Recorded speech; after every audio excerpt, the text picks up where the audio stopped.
안녕하세요. 사랑하는 남자친구와 결혼을 앞두고 있던 20대 후반의 여성입니다. 제가 과거형으로 표현하는 이유는 말하지 않아도 아시겠지요? 파혼했어요. 사귈 때는 자상하고 다정하기가 정말 하늘의 별도 따다 줄 것 같았던 남자친구가 본격적으로 결혼을 준비하기 시작하자 전에 없던 모습들을 보였거든요.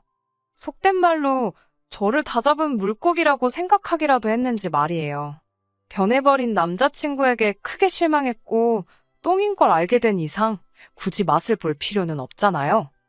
이미 헤어지긴 했지만 편의상 남자친구라 칭하겠습니다. 남자친구와 저는 친구의 소개로 만났어요. 결혼을 전제로 한 진지한 소개는 아니었고요. 쑥스러운 이야기지만 제가 워낙 낯도 많이 가리고 숫기가 없어서 대학교 때 선배 오빠랑 잠깐 사귀었던 걸 제외하곤 제대로 된 연애를 한 번도 해보지 못했거든요. 어려서부터 줄곧 친하게 지내온 친구는 그런 저를 딱하게 여겼던 모양이에요. 저더러 30살이 되기 전에 친하게 연애 좀 해보라며 제가 부탁한 것도 아닌데 소개팅 약속을 잡아왔습니다. 민망하고 생각만 해도 어색해서 정말 내키지 않았어요. 하지만 친구가 판까지 다 깔아줬는데 싫다고 하면 두 번 다시는 소개팅 안 시켜준다고 엄포를 놓더라고요. 그런 소리를 들으니 왠지 아쉬워서 그렇게 남자친구를 만나게 되었네요. 남자친구의 첫인상은 단정했고 매너 또한 젠틀했어요. 하지만 외모보다도 인상적이었던 건 남자친구의 취향이었지요. 좋아하는 음악이라던가 선호하는 영화 장르, 그리고 주말에 주로 하는 취미생활까지 저와 비슷한 취향을 가지고 있더라고요. 그래서인지 첫 만남임에도 불구하고 대화가 끊어질 틈이 없었네요. 사실 그 무렵 친구들과 만나면 늘상 하는 이야기가 먹고 살기 힘들다거나 개인적으로 짜증나는 일들, 소위 앓는 소리가 대부분이었어요. 그런 시기다 보니 더 피곤해지는 일도 종종 있었고요. 그런데 남자친구와 만나면 대부분의 시간을 서로가 좋아하는 것들이나 관심이 있는 주제에 대한 이야기를 하며 보냈으니 지루함은 고사하고 주중에 쌓여있던 스트레스를 한 방에 날려버릴 수 있었어요. 그렇게 저희는 3개월 동안 친구도 아닌 연인도 아닌 애매한 사이로 데이트를 이어가다가 본격적으로 사귀기 시작했습니다.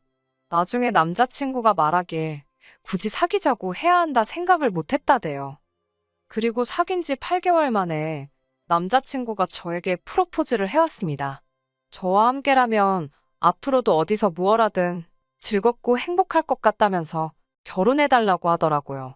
솔직히 조금 촌스러운 방식의 유치한 내용이긴 했지만 크게 감동했었네요. 남자친구의 프로포즈를 받았을 때 솔직히 크게 고민하지 않았습니다. 일단 저 역시 남자친구를 많이 사랑했고요. 또 다른 이유로는 개인적으로 늘 30살이 되기 전에 결혼을 해야겠다 생각했었거든요. 그리고 그런 생각을 갖게 된 데에는 저희 부모님의 영향이 컸습니다. 저희 부모님은 주변에서 닭살 부부라고 부를 만큼 매우 사이가 좋으세요. 여담이지만 저희 아버지는 양념치킨을 좋아하시고 저희 어머니는 후라이드를 좋아하시거든요. 그런데 아버지가 치킨을 사오시는 날이면 그 치킨은 늘 후라이드였고 어머니가 치킨을 사오시면 그날은 꼭 양념이었습니다. 서로가 뭘 좋아하는지 생각하고 서로 입맛에 맞춰 사오시다 보니 곧잘 일어나는 일이었지요. 이 밖에도 두 분이 서로를 얼마나 생각하고 위하는지 엿볼 수 있는 사건이 수두룩하답니다. 아무튼 이런 부모님 밑에서 사랑도 많이 받고 유복하게 자랐습니다. 그러니 저 역시 하루빨리 좋은 사람을 만나서 저희 부모님처럼 행복한 가정을 이루고 싶었네요. 그리고 제가 찾던 바로 그 좋은 사람이 남자친구라고 생각했고요. 하지만 제가 프로포즈를 받아주고 얼마 지나지 않아서부터 남자친구는 점점 다른 사람처럼 변해갔습니다. 지금 돌이켜 생각해보면 변해갔던 게 아니라 원래 그런 사람이었는데 용케 잘도 숨기고 있었던 것 같아요. 정말이지 남자친구가 그렇게 줏대없고 한심한 사람인 줄은 전혀 상상하지도 못했네요. 남자친구는 수도권에 위치한 공기업에 다니고 있었습니다. 공무원은 아니었지만 그래도 정년 걱정은 없는 직장이었지요. 아침 8시까지 출근을 마쳐야 해서 다른 회사들에 비해 약간 이른감이 있었지만 퇴근이 4시 반이라서 본인은 무척 만족스러워했고요. 야근도 없고 주말에 근무할 일도 절대 없었기 때문에 연봉은 진짜 소금처럼 짰습니다. 타원한 마당에 못할 말이 뭐가 있겠어요? 저는 대학교를 졸업하자마자 중견기업에 입사를 했습니다. 남자친구를 전 소개받았을 때 이미 직장생활 5년 차였고 연봉도 남자친구보다 2천만 원 정도 높았지요. 남자친구 직장과 제 직장만 놓고 본다면 이렇게 표현할 수 있겠네요. 남자친구 직장은 가늘고 길게, 저는 굵지만 길 수도 짧을 수도 있는. 제가 그렇다고 남자친구 직장을 부러워했을까요? 전혀요. 남자친구 역시 제가 자기보다 더 번다고 해서 뭐 중력이 든다거나 전혀 그렇지 않았습니다. 있는 척을 하는 사람은 아니었지만 없는 걸 부끄러워하지도 않더라고요. 솔직히 어떤 때는 전혀 주저하지 않고 남에게 아쉬운 소리를 해대는 남자친구가 남사스럽기도 했어요. 그래도 그때야 제가 사랑에 눈이 먼 상태라서 귀엽다고 생각했어요. 참 속도 없지요? 지금은 어떻냐고요? 그 상황이 떠오를 때마다 제 얼굴이 다 후끈거립니다. 구질구질하고 궁상 맞았던 건데 왜 그땐 그런 생각을 못했는지 스스로 황당하기까지 해요. 궁상하니까 남자친구 생일 선물 생각이 나네요. 남자친구와 저는 동갑내기입니다. 남자친구가 저보다 생일이 2주 빠르고요. 생일 이야기가 나와서 말인데 남자친구 부모님께 인사를 드리러 갔을 때였어요. 아무래도 나이가 동갑이다 보니까 데이트를 할 때는 서로 편하게 이름을 불렀거든요. 그런데 처음 인사를 드리러 가던 날이었어요. 문득 이름으로 불러도 괜찮을까 싶더라고요. 그렇다고 자기라고 하자니 그것도 어른들 앞에선 좋아 보일 것 같지 않고 결국 저나 남자친구나 적당한 호칭을 찾는 데는 실패했습니다. 그래서 서로 최대한 이름이나 호칭은 생략하고 적당히 운을 띄워서 대화를 하자고 입을 맞췄지요. 하지만 어머님 눈에 딱 걸렸더라고요. 어머님께선 저희더러 너네는 왜 서로 부르지를 않냐고 물어보셨어요. 제가 어떻게 둘러대기도 애매해서 그냥 웃어 보였습니다. 그러자 어머님께선 저더러 남자친구에게 오빠라고 하라셨습니다. 생각지도 못한 어머님의 말씀에 순간 당황스럽더라고요. 그래도 저희가 동갑인데 오빠라고 부르는 건 좀 이상한 것 같다고 솔직히 말씀드렸네요. 그러자 어머님께선 아무리 그래도 아내 될 사람이 남편 될 사람 이름을 함부로 부르냐입니다. 제가 그러면 남자친구가 기가 눌려서 밖에 나가서 큰일을 못한다나요? 저는 어머님께 그래도 오빠는 아닌 것 같다고 적당한 호칭을 만들어 보겠다 했습니다. 하지만 어머님께선 계속해서 오빠라고 부르라며 그래야 윗사람에 대한 존경심도 생기고 한다나요? 어머님은 학교 선생님이셨기에 더욱더 그런 식의 고리타분하고 비논리적인 사고방식을 가지고 계실 거라곤 상상을 못했습니다. 그리고 옆에서 이 모든 대화를 가만히 듣고만 있던 남자친구가 그러더군요. 그냥 자기 이름이 원래 오빠라고 생각하랍니다. 이건 또 무슨 말 같지도 않은 소린지 대꾸할 힘도 없어서 그냥 어머님께 알아서 하겠다고 했어요. 아마 이때부터 어머님께 미운 털이 박혔던 모양입니다. 처음 인사를 드리러 갔던 날은 남자친구의 생일 다음 날이기도 했습니다. 남자친구의 생일은 금요일 저녁이었는데 제가 야근이 있어서 만나지를 못했어요. 남자친구는 자기 친구들하고 모여서 생일 축하를 한다고 했고요. 상황이 그렇다 보니 생일 선물을 준비해두긴 했지만 주지는 못한 채로 어머님 아버님 댁에 가게 되었습니다. 상견례 전이기는 했지만 며느리감으로 인사를 드리러 가는 날이었으니 빈손으로 갈 수는 없잖아요. 그래서 백화점에서 한우 세트를 사들고 찾아뵙게 되었지요. 어머님께선 남자친구로부터 제가 김치찌개를 좋아한다는 이야기를 들으셨다며 김치찌개를 끓이셨다 하셨습니다. 솔직히 이때 조금 황당했어요. 김치찌개를 좋아하는 건 남자친구예요. 남자친구가 김치찌개를 좋아하는 걸 알고 있었으니까 데이트할 때도 주로 남자친구가 좋아하는 김치찌개를 먹었던 거지. 저는 김치찌개는 무슨 김치도 잘 안 먹습니다. 그래도 뭐 누가 강요해서 한 배려도 아니고 제가 남자친구를 사랑해서 제가 원해서 했던 배려였으니 남자친구가 잘못 알고 있었다고 해서 남자친구 탓을 할 생각은 없었어요. 하지만 저도 사람이다 보니 서운한 마음이 드는 건 어쩔 수 없었지요. 4인용 식탁이었는데 식탁의 한쪽 면이 벽에 딱 붙어 있었어요. 즉, 4명 중 2사람은 안쪽으로 들어가 앉아 있어야 했고 바깥쪽 사람이 비키지 않으면 들어왔다 나갔다 하기가 쉽지 않은 구조였지요. 제 맞은편에 아버님과 어머님이 앉아 계셨고 저와 남자친구가 나란히 앉아 있었습니다. 남자친구는 키가 190cm에 몸무게가 100kg 가까이 됩니다. 그렇다 보니 키 160cm에 48kg인 저는 벽과 남자친구 사이에 낑겨 있었다고 표현하면 적당하겠네요. 김치찌개 맛은, 이제 진짜 제가 못할 말이 뭐가 있겠어요? 맛없었어요. 김치찌개가 맛없기가 쉽지 않은데 진짜 맛이 없었습니다. 돼지 냄새도 풀풀 나고 남자친구 입에야 어땠을지 몰라도 전 밥 한 그릇 비우는 것도 고역이었어요. 남기고 싶은 마음이 굴뚝 같았지만 그래도 그건 예의가 아니다 싶어 퍼주신 한 그릇은 어떻게든 싹싹 비워냈습니다. 그런데 어머님께서 더 먹을 거냐고 물어보시더라고요. 순간 어른들은 복스럽게 먹는 사람을 좋아한다는 말이 머릿속을 퍼뜩 스쳤고 저는 더 먹겠다고 했습니다. 어머님께서 제 국그릇을 달라고 손을 내미셔서 제 국그릇을 내드렸고요. 그런데 이 일로 뒤에서 가루가 되게 까일 줄은 상상도 못했습니다. 인사를 드리고 집에 와서 한숨 돌리고 있었는데 남자친구에게서 전화가 걸려왔습니다. 전화를 받으니 남자친구가 한껏 가라앉은 목소리로 큰일 났다고 하더라고요. 무슨 일이냐고 물으니 저더러 왜 그렇게 교양 없이 몰상식하게 행동을 했냐입니다.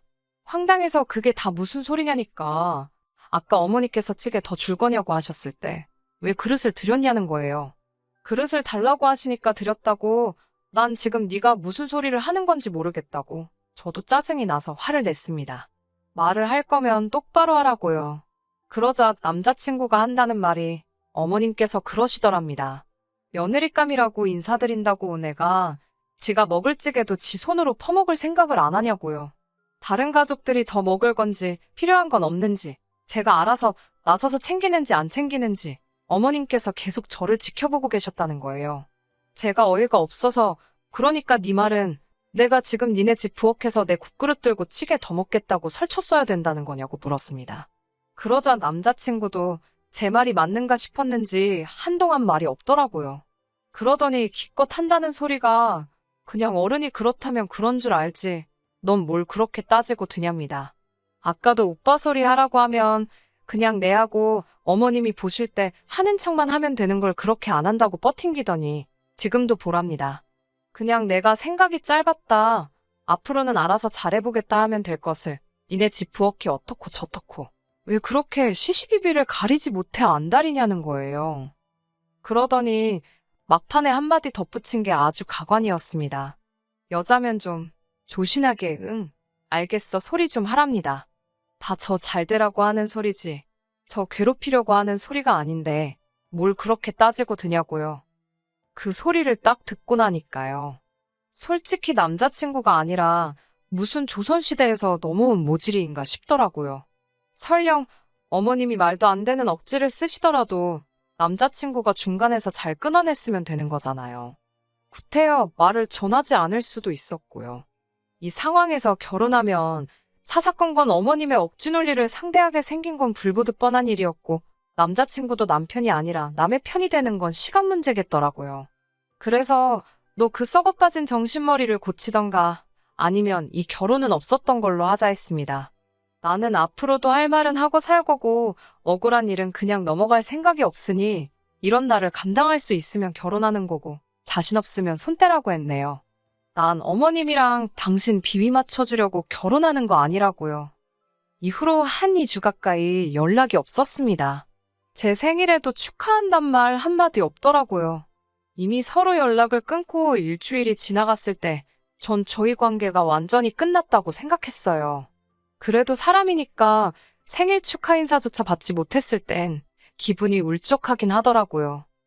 그런데 제 생일 다다음 날 남자친구에게 연락이 왔습니다. 어머님께서 오토바이에 치이셨답니다. 그래서 지금 병원에 계시다며 한번 와줄 수 있겠냐는 거예요. 지랑 나랑 끝난 거 아닌가? 그런데 뭘 오라가라냐 싶어서 짜증이 났습니다. 하지만 어쨌든 인사까지 드리고 왔는데 어머님께서 병원에 계시다니 몰랐으면 몰라도 알고서 안 찾아뵙기가 좀 그렇더라고요. 그래서 비타민 음료 한 박스 사들고 찾아갔습니다. 남자친구한테 미련이 있어서가 아니라 인간 대 인간으로 찾아간 거였어요. 병원에 도착하니까 남자친구가 왜 이렇게 늦게 왔냐며 자기 진짜 너무 놀랐답니다. 저는 2주 동안 연락 한 번 안 해놓고 이렇게 아무 일도 없었다는데 말을 거는 남자친구 때문에 더 놀랐는데 말이에요. 그러더니 남자친구가 뭐라는 줄 아세요? 자기 어머니가 지금 옆에서 심부름해줄 사람이 필요하답니다. 화장실도 혼자 못 가셔서 자리에서 일을 보시거나 아니면 누가 같이 가서 바지 내려드리고 그런 걸 해야 하는데 자기는 아들이라서 못하지 않냐입니다. 그러면서 그걸 저더러 하래요. 저는 같은 여자니까 쉽지 않냐고요. 제가 어이가 없어서 나더러 지금 어머님 대소변 받아들이라는 거냐고 물었습니다. 그러자 인간이 한다는 소리가 이번에 잘하면 그동안 실수한 걸 다 만회할 수 있대요. 그러면서 빨리 병실에 들어가 보랍니다. 어머님께서 저만 기다리고 계신다나요. 진짜 어이가 없고 이 인간이 나를 뭘로 보고 이러나 싶더라고요. 비타민 음료까지 사들고 간 내가 미친 X다. 별의별 생각이 다 들더라고요. 남자친구에게 아무래도 내가 잘못 온 것 같다고 나는 인사나 드리러 온 거지 무슨 병수발 들러온 것도 아니고 어머님한테 잘 보이고 싶은 생각도 전혀 없다 했습니다. 그리고 나만 어머님한테 점수 깎였냐? 너도 너희 엄마도 나한테 점수 오지게 깎였다고도 말해줬지요. 무슨 너희 부모님한테만 며느리감 고르는 선택권 같은 게 있는 줄 아냐고. 나도 내 시댁을 고르는 자유가 있다고 탁 사붙여 버렸네요. 그 말을 끝으로 딱 뒤돌고 병원을 나오려는데 남자친구라는 인간이 한다는 소리가 그러면 알겠답니다. 지난번 자기 생일 때 선물 안 주지 않았냐면서 어머님 대소변 수발 들어드리는 걸로 생일 선물 퉁치재요. 진짜 뭐 이런 XX가 있나? 너 나한테 뭐 맡겨놨냐고 생일 선물 같은 소리 한다고 니네 엄마 아픈데 아들이란 자식이 나와서 헛소리나 하고 있고 너 낳고 미역국 먹었을 네 엄마가 불쌍하다고 아주 온갖 욕을 귀에 때려박아주고 왔네요. 넌 뭐 손이 없냐 발이 없냐. 그리고 간병인이 필요하면 불러 돈 주고 부르라고. 아주 병원이 떠나가라 악다구니를 쓰니까 지도 귀까지 벌게 져서는. 솔직히 소리 지른 저도 잘한 건 없지만 촉팔리기도 했지만 속은 후련합니다. 그게 남자친구와 저희 마지막 만남이었어요. 이후로 듣기로는 어머님의 부상이 생각보다 심해서 한 6개월은 꼼짝없이 병원에 계셔야 한다나 봐요. 잘난 아드님께서 뭐 어떤 방법을 찾아도 찾지 않았겠어요? 관심 전혀 없고요. 까딱하면 결혼도 하기 전에 며느리감이라고 못 볼 걸 별의별 걸 다 볼 뻔했는데 잘 됐다 싶지요. 조상신이 저를 도와주셨다 싶고요. 진짜 언제가 될진 모르겠지만 만약 저에게 다시 한번 사랑의 기회가 온다면 최소한 3년은 만나보려고요. 끝까지 들어주셔서 감사합니다. 오늘의 사연은 여기까지입니다. 구독과 좋아요, 알람 설정 부탁드리고 더 좋은 사연으로 다시 찾아뵙겠습니다. 감사합니다.